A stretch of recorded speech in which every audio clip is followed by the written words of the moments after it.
Hello everyone, welcome back to my channel. ఈ రోజు మన ఛానల్లో మరోసారి కొత్త రెసిపీతో అయితే మీ ముందుకు వచ్చేసానండి. చేసుకోవటం అయితే చాలా చాలా సింపుల్. అలాగే రెసిపీ విషయానికి వస్తే పిల్లలతో పాటు పెద్దవాళ్ళకి కూడా చాలా చాలా బాగా నచ్చుతుందండి.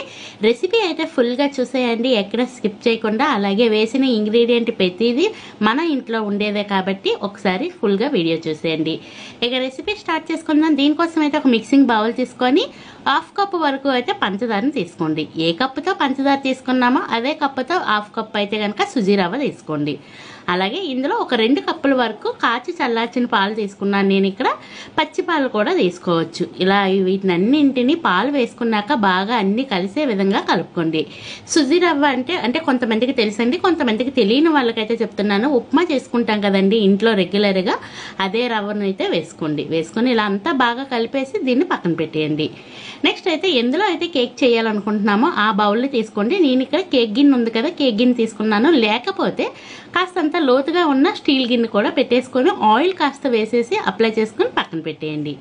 నెక్స్ట్ అయితే కనుక స్టవ్ వెలిగించి కళాయి పెట్టేసి ఒక స్టాండ్ పెట్టేయండి. ఇదేంటంటే హీట్ అంటే మనం కుక్ చేసుకోవటం కోసం అని చెప్పండి. ఒకవేళ ఇలా కళాయి లేకపోతే ఇడ్లీ పాత్ర ఉంటుంది కదండి, ఇడ్లీ పాత్రలో కూడా సేమ్ ప్రాసెస్ అనేది చేసుకోవచ్చు. నెక్స్ట్ అయితే ఈ లోపే మనకి రవ్వ అనేది బాగా నాని ఉందండి. ఇలా నాని ఉన్న దాంట్లోనే ఒక చిటికెడు సాల్ట్ వేసుకోండి టేస్ట్ బ్యాలెన్సింగ్ కోసం. అలాగే ఒక పావు కప్పు వరకు నార్మల్ కుకింగ్ ఆయిల్ అయితే కనుక వేసుకోండి. వేసుకొని ఒక హాఫ్ స్పూన్ వరకు అయితే కనుక ఇక్కడ బేకింగ్ పౌడర్ వేసుకుంటున్నాను. ఒకవేళ బేకింగ్ పౌడర్ లేకపోతే తినే సోడాని అడ్జస్ట్ చేసుకొని వేసుకోండి. నెక్స్ట్ అయితే ఏ కప్పుతో అయితే పంచదార రవ్వ తీసుకున్నామో అదే కప్పుతో హాఫ్ కప్ అయితే కనుక ఆ కప్పుతో ఫుల్గా ఒక కప్ అయితే కనుక మైదాను తీసుకొని ఇలా జల్లెడ పెట్టేసుకోండి. ఎందుకు అంటే ఒకవేళ మైదాలో ఏమైనా డస్ట్ పార్టికల్స్ ఉంటే కనుక బయటకు వచ్చేస్తాయి. మొత్తం ఇలా జల్లెడ పెట్టేసుకున్న తర్వాత ఇందులో నేను ఇక్కడ ఒక పావు స్పూన్ లేదా హాఫ్ స్పూన్ వరకు అయితే వెనిలా ఎసెన్స్ వేసుకుంటున్నానండి. నేను ఇక్కడ తీసుకున్నది వైట్ వెనిలా ఎసెన్స్. మీ దగ్గర ఏది అవైలబుల్గా ఉంటే అది వేసుకోండి. ఒకవేళ లేకపోతే ఒక హాఫ్ స్పూన్ వరకు యాలకుల పొడిని వేసుకోండి. వేసుకొని ఈ ఇంగ్రీడియంట్స్ అన్ని బాగా కలిసే విధంగా నేను వీడియోలో చూపించిన విధంగా స్పూన్తో కానీ లేదంటే విస్కర్తో కానీ లమ్స్ ఏమీ లేకుండా కలుపుకోండి. అలాగే ఈలోపు మీకు వచ్చిన రిక్వెస్ట్ అండి, మన ఛానల్ ఇంతవరకు ఎవరైనా సబ్స్క్రైబ్ చేయకపోతే ప్లీజ్ అండి సబ్స్క్రైబ్ చేయండి. వీడియో నచ్చితే లైక్ చేయండి. మీ ఫ్రెండ్స్ అండ్ ఫ్యామిలీ మెంబర్స్కి షేర్ చేయండి. ఈ విధంగా నేను వీడియోలో చూపిస్తున్నాను చూడండి. ఈ విధంగా లమ్స్ ఏమీ లేకుండా కలుపుకున్న తర్వాత మనం ముందుగానే కేక్ గిన్నెకి అయితే ఆయిల్ పూసేసి ఉంచుకున్నాం కదండి, అందులోకైతే ఈ మొత్తం పేస్ట్ అంతటిని ట్రాన్స్ఫర్ చేసేయండి. వేసేసి ఒక్కసారి అయితే ఇలాగో ట్యాప్ చేసేయండి లమ్స్ ఏమీ లేకుండా.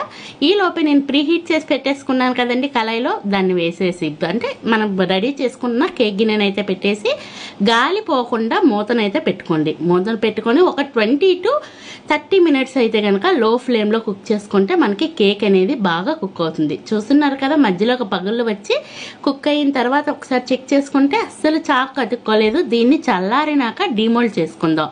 ఆయిల్ అప్లై చేసుకున్నాం కాబట్టి ఈజీగానే డీమోల్డ్ అయిపోద్ది. చుట్టూ ఒకసారి అయితే చాక్తో కానీ స్పూన్తో కానీ తీసేసి దీన్ని డిమోల్డ్ చేసుకోండి. చూస్తున్నారా, అస్సలు అతుక్కోకుండా వచ్చింది కదా. కేక్ అయితే భలే రుచిగా ఉంటుందండి. ఫ్లఫీగా చాలా స్పాంజీగా వస్తుంది. చాలా ఈజీగా చేసుకోవచ్చు కదా. ఫుల్గా వీడియో చూసినందుకైతే థ్యాంక్ యూ సో మచ్ అండి. Please do subscribe.